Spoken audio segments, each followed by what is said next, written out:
Welcome back to another edition of Boozing with Jude. Well, it's the day. It's the big day. It's National Gin Day. Okay, Jude is celebrating National Gin Day. So, I have done the gin and tonic. I have done several versions of my go-to drink, the martini. Several versions of the gin and tonic, the garden gin and tonic, which I dedicated to a friend of mine who has sadly left us, but that was really outstanding. Other gin drinks, the Negroni. I mean, gin. Who doesn't love gin? Well, maybe some of you don't. And I say, what's wrong with you? Okay, so we're celebrating National Gin Day. And I figured, okay, I haven't done a gin fizz. It's a timeless classic. It's basically a Tom Collins with, an egg white. So it's like a sour, but an egg white and some soda, club soda, makes it fizz. Get it? And foamy because of the egg white. So it's an easy drink. It's a classic drink. I'm going to make it for you today, and we're going to celebrate National Gin Day, right? Okay, so what's that? Jude, you are really cool. I am, because I spent a bomb on Nolet's. All right, Nolet's gin is award-winning. Some people say it's the best gin. I think it's quite good. It's like a modern, really good gin, and it comes from Holland, from the Netherlands. So there's like this little tag. Number one is Nolet's Silver Gin. I don't know who said this, but number 2 is Hendrick's Gin, and number 3 is Emulsion American Gin. And I have to confess, I haven't had it, nor have I seen it. But you know what? It's rated 98 by Cigar and Spirits, and people who smoke cigars really know their spirits. So there we go. This is really outstanding gin. Plus, the bottle weighs 500 pounds, and the cap itself weighs a gazillion. I mean, it's like, look at that. That baby is one heavy cap. So if you drop this on your foot, you're going to break it. I'm just saying.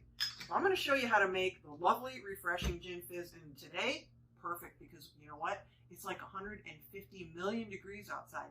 Okay, actually, it's in the 90s Fahrenheit. What's that? It's got to be pushing 40 for you people over there that use Celsius. I don't understand. Get off of it.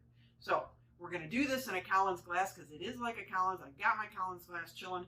My gin's been in the freezer. I'm going to say chill everything that you possibly can because you want this to be cold and refreshing. And because it has an egg white, we're going to do a double shake. I'm going to do the reverse double shake because I just prefer getting it cold first and then, shaking it without ice. Because when you shake it in these tins without ice, they don't seal so well. And I just tend to throw it all over myself.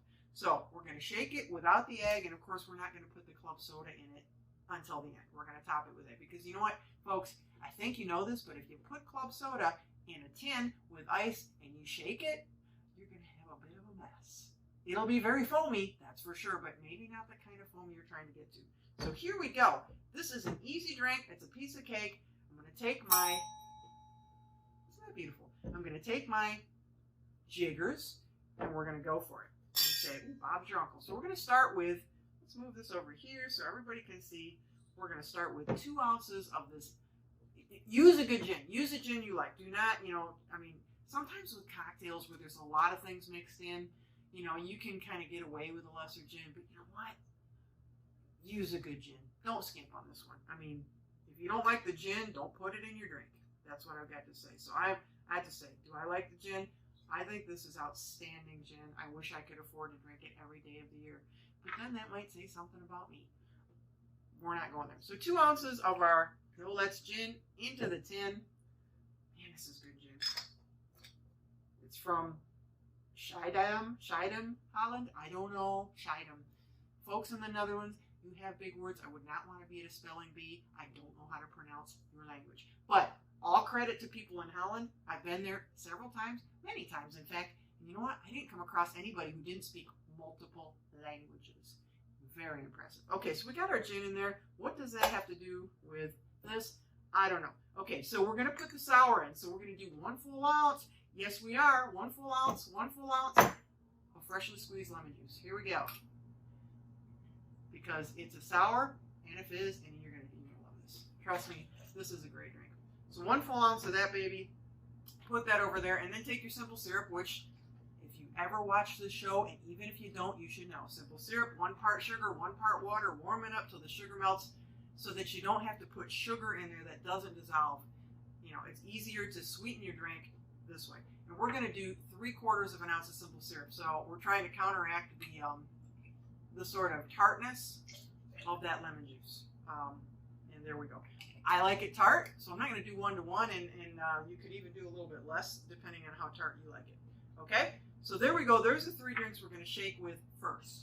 Okay, I've got my egg white sitting over here in the wings. I've got my club soda sitting over here in the wings. We're going to put some ice in our tin. We're going to shake till the cows come home.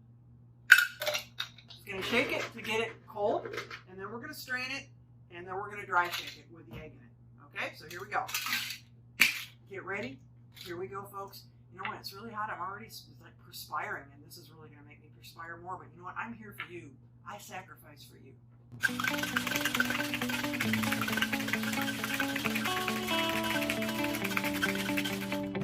You just want to shake it to frost it up and get it cold. There we go. And then we're going to strain this and pour it back in.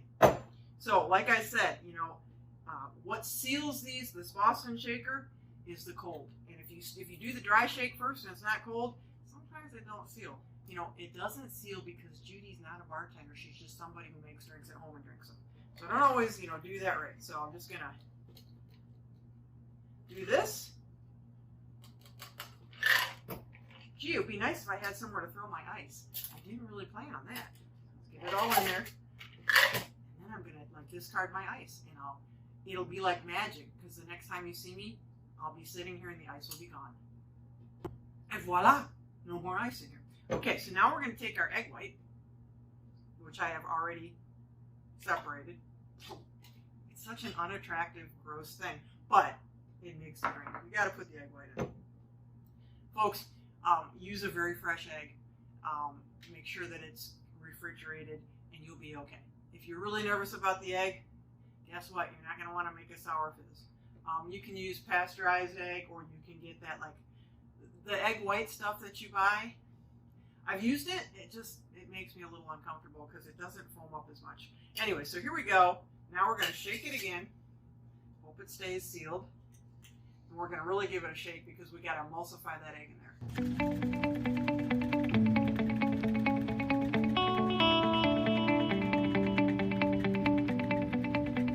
I'm so tired. I hope this is enough.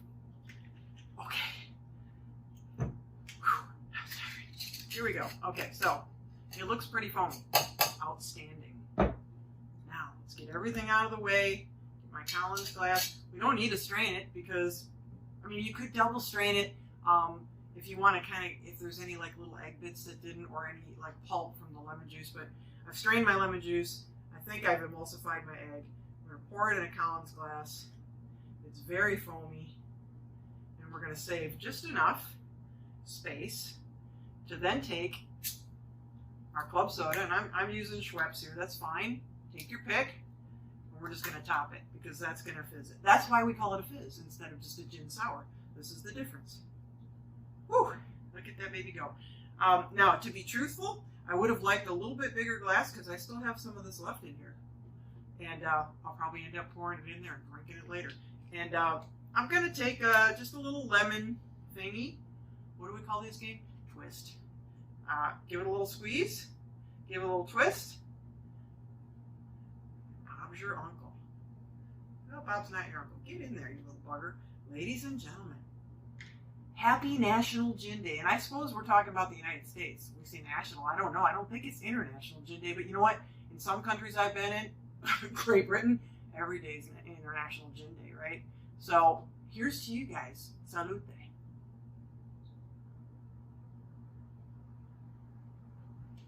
Yeah, okay, you know what, I'm sorry. I love gin. You know, my go-to is like a martini. You know, if I, you know, at the end of the day, I'm going to drink a martini. I love gin.